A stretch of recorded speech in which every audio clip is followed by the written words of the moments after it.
భారత cricketer, Karnataka allrounder Krishnappa Gautam తన professional cricket కెరీర్కు ముగింపు పలికాడు. సోమవారం అన్ని ఫార్మాట్ల నుంచి రిటైర్ అవుతున్నట్లు అధికారికంగా ప్రకటించాడు. బెంగళూరులోని Karnataka state cricket association media లాంజ్లో ఏర్పాటు చేసిన ప్రత్యేక ప్రెస్ కాన్ఫరెన్స్లో ఈ నిర్ణయాన్ని వెల్లడించాడు. ఈ కార్యక్రమానికి కేఎస్సీఏ అధ్యక్షుడు వెంకటేష్ ప్రసాద్, ఉపాధ్యక్షుడు సుజిత్ సోమసుందర్, కార్యదర్శి సంతోష్ మీనన్ హాజరయ్యారు. 37 గౌతమ్ 2021 జూలై 23న శ్రీలంకపై తన ఏకైక అంతర్జాతీయ వన్డే మ్యాచ్ ఆడారు.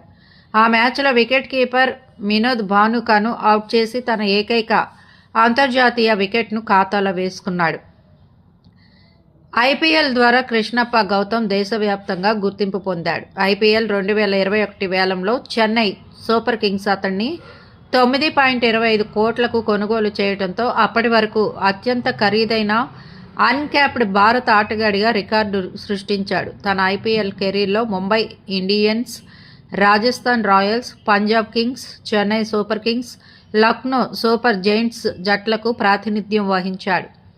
2024 మే నెలలో సన్ రైజర్స్ హైదరాబాద్తో జరిగిన మ్యాచే ఐపీఎల్లో అతడి చివరి మ్యాచ్. ఐపీఎల్లో 36 మ్యాచ్ల్లో ఈ flexible bowling allrounder 247 runs score చేశాడు. అలాగే 21 వికెట్లు తీశాడు. దేశీయ క్రికెట్లోనూ మెరుగైన ప్రదర్శన చేశాడు. 32 ఫస్ట్ క్లాస్ మ్యాచ్ల్లో 737 రన్స్ చేసి 116 వికెట్లు సాధించాడు.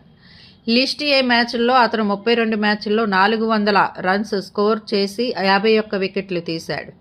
అతడి టీ20 కెరీర్లో 49 మ్యాచ్ల్లో 454 రన్స్ మరియు 32 వికెట్లు సాధించాడు. ముఖ్యంగా 2019 కర్ణాటక ప్రీమియర్ లీగ్లో బళ్ళారి టస్కర్స్ తరపున ఆడుతూ ఒకే మ్యాచ్లో 56 బంతుల్లో 134 పరుగులు చేసి ఆ తర్వాత బౌలింగ్లో 15 పరుగులకే 8 వికెట్లు పడగొట్టి చరిత్ర సృష్టించాడు.